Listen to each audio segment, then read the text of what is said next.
नमस्कार व्यूअर्स, आपका स्वागत है रेडियो द्वारका में। आज हम आए हुए हैं आर्टिमिस हॉस्पिटल में और मेरे साथ हैं doctor Amit Chaurasia. Doctor Amit Chaurasia chief cath lab हैं और टावी यूनिट के हेड हैं। सर, आपका बहुत बहुत स्वागत है रेडियो द्वारका। सर, अक्सर जो हार्ट में वॉल्व की जो बात होती है वो बहुत सुनने में आती है, तो थोड़ा सा मुझे ये बताएं कि जो हार्ट के वॉल्व की समस्या रहती है क्या रहती है। देखिए, बेसिकली हम लोग हार्ट को एक पंप की तरह मानते हैं, ठीक है। अब उस पंप में क्या होता है कि बहुत सारे पाइप्स रहते हैं। वो पाइप में ब्लड आगे जाने के लिए रहता है। जब ब्लड आगे जाता है तो वो पीछे ना आए कह के वाल्व्स लगे हुए हैं डिफरेंट जगह पे हार्ट में।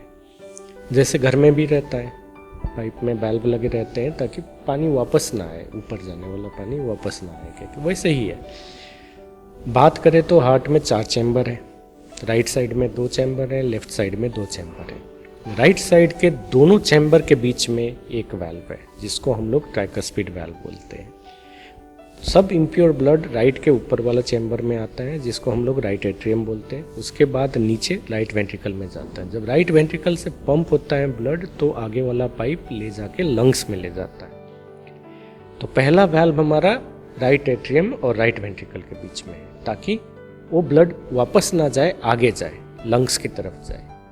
लंग्स वाला पाइप में दूसरा वाल्व रहता है जिसको हम लोग पल्मोनरी वाल्व बोलते हैं ताकि लंग्स में गया हुआ ब्लड वापस ना आए। लंग्स में ब्लड प्यूरिफाई हो जाता है। उसके बाद 4 पाइप के थ्रू लेफ्ट एट्रियम कह के लेफ्ट साइड का जो नेक्स्ट चैम्बर है वहाँ पहुँचता है।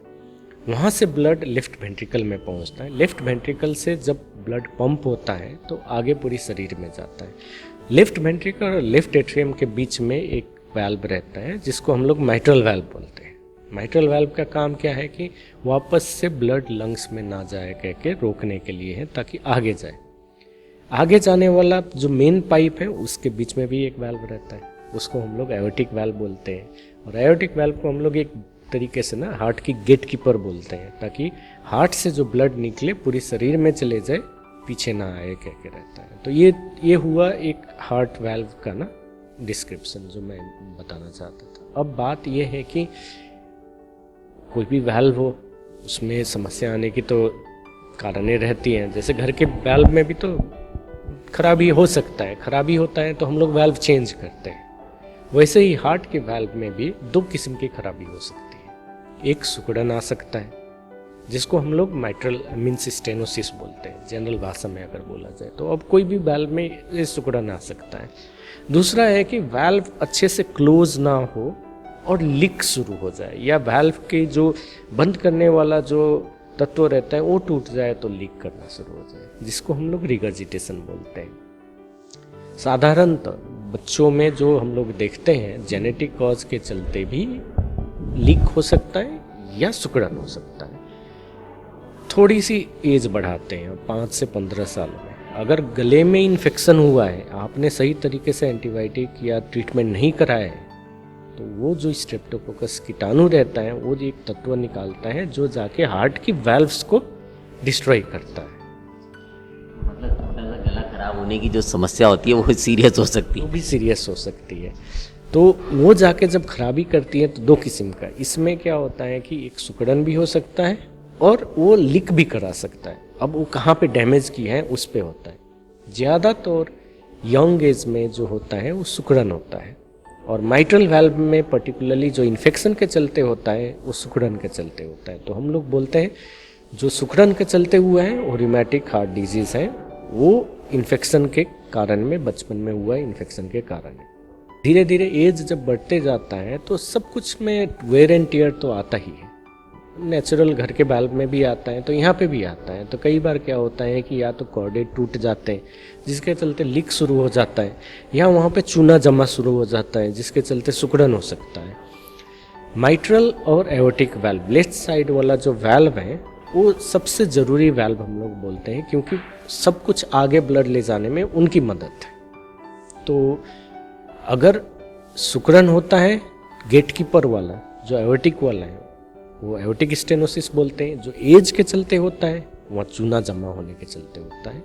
और उस वाल्व को हम लोग जब चेंज करते हैं तो उसको हम लोग बोलते हैं एओर्टिक वाल्व सर्जरी। माइट्रल वाला में रिगर्ज मीन्स एज के चलते जो होता है जनरली जो लीक होता है वो भी संभव है कि कैल्शियम जमा कर होने के चलते हो या वेयर एंड टेयर के चलते टूट गया हो कुछ चीज़, उसके चलते वाल्व जो है ना सही तरीके से बंद नहीं हो पा रहा है। तो ये है साधारण भाषा में अगर बोला जाए तो इन सब की डिजीज जो होता है ना।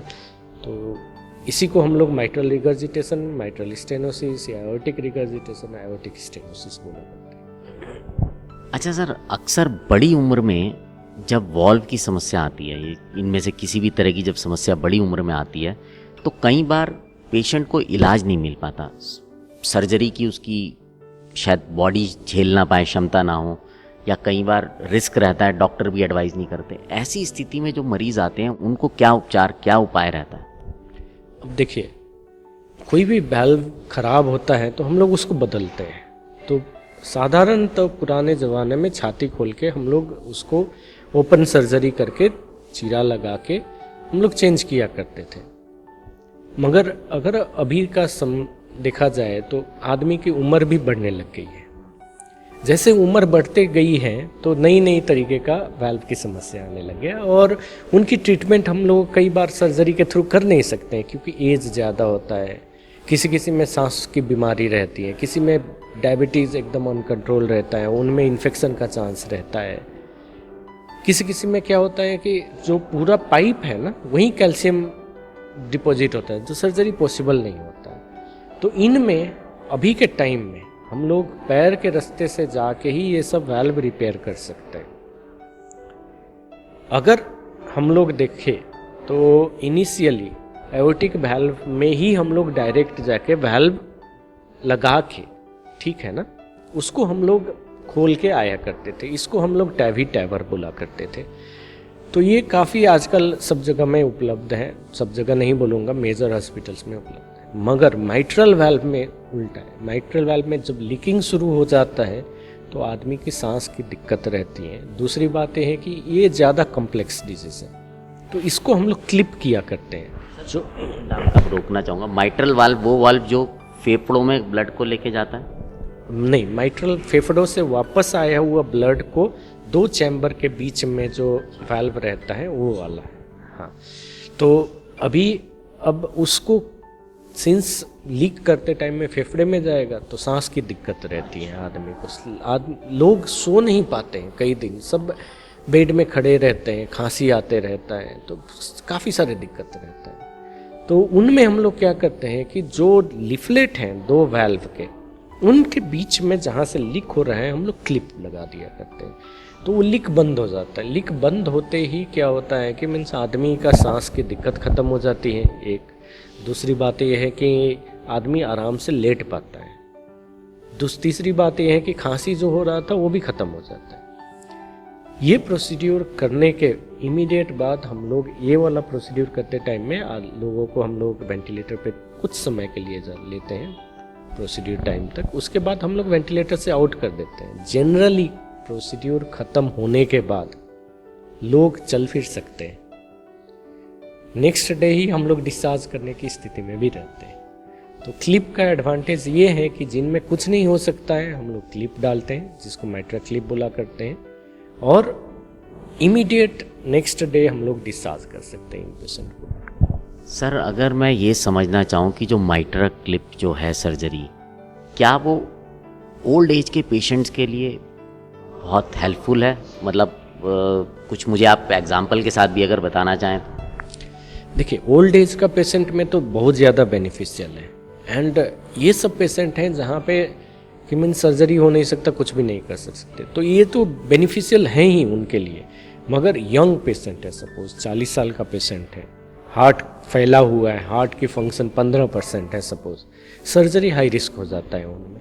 तो ऑप्शन क्या है आपके पास? सर्जन बोलेंगे कि हम करेंगे नहीं क्योंकि ये तो टेबल पे मर जाए, तो उसमें भी क्लिप किया जा सकता है। 40 साल की उम्र में भी हम लोग क्लिप कर सकते हैं, ऐसा नहीं है कि नहीं कर सकते। सपोज कोई पेशेंट कोई दूसरा सर्जरी होने वाला है, ठीक है ना, मगर ये वाल्व लीक होने के चलते वो सर्जरी नहीं करा पा रहा है और हाई रिस्क होने के चलते सर्जन ये वाल्व रिप्लेस भी नहीं कर पा रहे हैं, तो उनमें भी हम लोग क्लिप कर सकते हैं। तो मतलब ये एक ऐसी टेक्नोलॉजी है जो किसी भी ऐसे पेशेंट पे जिस पे कि सर्जरी नहीं परफॉर्म की जा सकती थी फॉर एनी रीजंस, उसमें हेल्पफुल है। डेफिनेटली यही। मैं आपसे ये भी जानना चाहूँगा, अभी रिसेंटली टाइम में कोई ऐसा केस जो हुआ हो जिसके बारे में आप बताना चाहें? लास्ट वीक हमने एक केस किए थे, 79 ईयर्स ओल्ड बुजुर्ग थे, 15 साल से उनको रिगर्जिटेशन में यानी कि लीक का प्रॉब्लम था, और वो लीक के चलते वो क्या हो रहा था कि ये बाद में जाके सो भी नहीं पा रहे थे। मेरे पास आए थे तो सांस लेने में दिक्कत हो रही थी, सो नहीं पा रहे थे, फ्लैट नहीं लेट पा रहे थे, इनकी फेफड़ों की भी दिक्कत थी। और फेफड़ों की दिक्कत होने के चलते इनकी क्या थी कि मीन्स रेगुलर जो पंप रहता है ना वो लेना पड़ता था। गठिया की प्रॉब्लम थी, उसके चलते ये इम्यूनोसप्रेसेंट पे थे, जिसके चलते इन्फेक्शन का चांस था। तो ये सर्जरी बहुत लोगों ने ना बोल चुके थे और ये खुद भी नहीं कराना चाहते थे, क्योंकि इनको मालूम था कि मीन्स सर्जरी में निकलेंगे कि नहीं निकलेंगे। तो ये मेरे पास आए थे लास्ट वीक, और हम लोगों ने इनको सब कुछ बता के हम लोगों ने ये बोले कि माइट्राक्लिप एक प्रोसीड्यूर है जो कि हम लोग कर सकते हैं, एंड उनको सब कुछ बताने के बाद वो रेडी हो गए। हम लोगों ने प्रोसीड्यूर किए, उसी शाम को एक्सट्यूबेट मीन्स वेंटिलेटर से निकल गए, शाम को आराम से लेट के सोए हैं। अगला दिन पूछने पर वो खुद बोल रहे थे कि बहुत सालों बाद बेटे मैं तो सोया हूँ अच्छे से। अगला दिन हम लोगों ने रूम में कर दिए पेशेंट को, and third day fourth day की तरफ हम लोग डिस्चार्ज कर दिए। अच्छा सर, आखिरी में एक चीज़ जानना चाहूँगा, क्या इसमें कोई रिस्क भी एसोसिएटेड है जो आप पहले पेशेंट को डिस्कस करते हैं? देखिए, जनरली सर्जरी अगर हम लोग कराते हैं तो 5 से 8% का रिस्क रहता है, नॉर्मल रिस्क। हाई रिस्क मतलब आप 10, 12, 15% पहुंच जाता है। इसमें 1 से 2% का रिस्क रहता है। 1 से 2% का रिस्क रहता है। जनरली हम लोग सब कुछ पहले ही इन्वेस्टिगेशन कर चुके रहते हैं, जैसे ट्रांसएसोफेजियल इको कर चुके रहते हैं। एक इको रहता है स्पेशल टाइप का, उसमें हम लोग देख चुके रहते हैं कि हमें क्लिप कहाँ लगानी है। तो ज़्यादातर सब प्लानिंग पहले ही हो चुका रहता है, तो रिस्क ऑब्वियसली कम रहता है। इसमें रिस्क हर प्रोसीड्यूर में रहता है, बट इसमें कम रहता है, मेरा कहने का मतलब ये है। बहुत बहुत धन्यवाद डॉक्टर साहब। सो व्यूअर्स, ऐसे लोग जिन पे पहले हार्ट की सर्जरी परफॉर्म नहीं की जा सकती थी, वॉल्व जिनके थे फॉर एनी रीजंस नहीं उनको बदला जा सकता था, अब ये एक नई टेक्नोलॉजी आ गई है जिसके ज़रिए इस तरह का ट्रीटमेंट पॉसिबल हुआ है, जिसको कि माइट्राक्लिप सर्जरी बोलते हैं। और ये सर्जरी, जैसा कि अभी डॉक्टर साहब ने बताया कि इसमें जो चीज़ें हैं वो बहुत आसान है करना। सो अब आपसे विदा लेते हैं, बने रहें रेडियो द्वारका के साथ।